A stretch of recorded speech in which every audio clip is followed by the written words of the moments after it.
Hey everyone, I'm Jason, and this is your commentary on Numbers chapter 36. This is the last chapter in the book of Numbers, and it talks about the daughters of Zelophehad.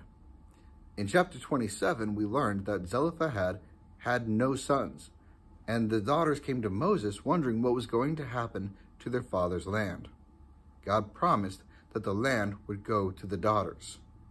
In chapter 36, we find out what happens when those daughters get married. Then what happens to their father's land? And Moses and God answer that question. The heads of the families of Gilead came to Moses. Gilead was the son of Machir.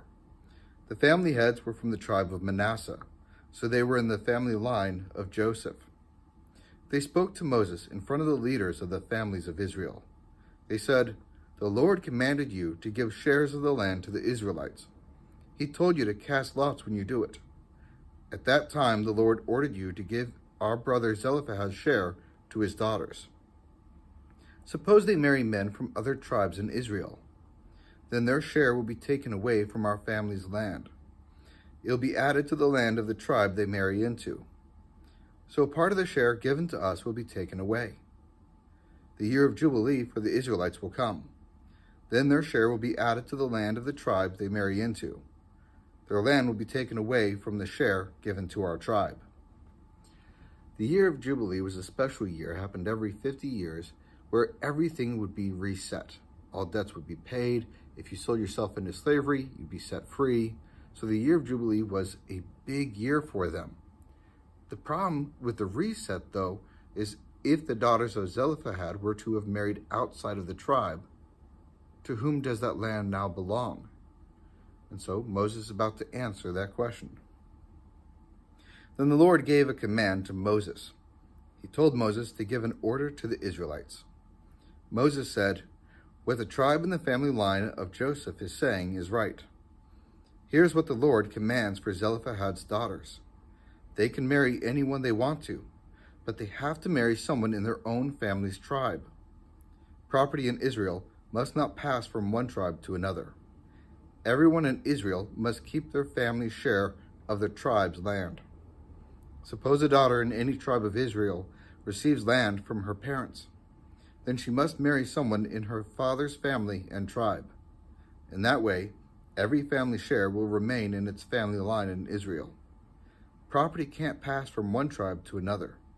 Each tribe of Israel must keep the land it receives." So Zelophehad's daughters did just as the Lord commanded Moses. The names of the daughters were Mahlah, Tirzah, Hoglah, Milcah, and Noah. All of them married their cousins on their father's side. They married men in the family line of Manasseh, the son of Joseph. So the land they received remained in their father's family and tribe. These are the commands and rules the Lord gave through Moses. He gave them to the Israelites on the plains of Moab. They were by the Jordan River, across from Jericho. There are two important things to take away from this chapter. The first one is the promise that was given to Zelophehad's daughters several chapters ago still holds true. God's going to give them that promise, their inheritance. So God is faithful. But we see a second thing here, not about the daughters' inheritance, but what about their children and their grandchildren? Will the inheritance stay within the family? Well, this is a sobering thought. And this is actually one of the reasons why God says that when we get married, we're not to be unequally yoked. And what that means is we should marry someone who believes in God the same way that we do. So that way we teach our kids together.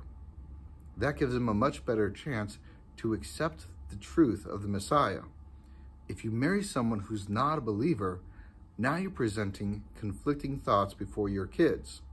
So they may follow you and be able to partake in your inheritance in salvation, but they also may not.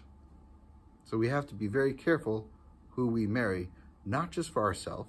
Our faith may continue to grow even if we're married to someone who's not a fellow believer.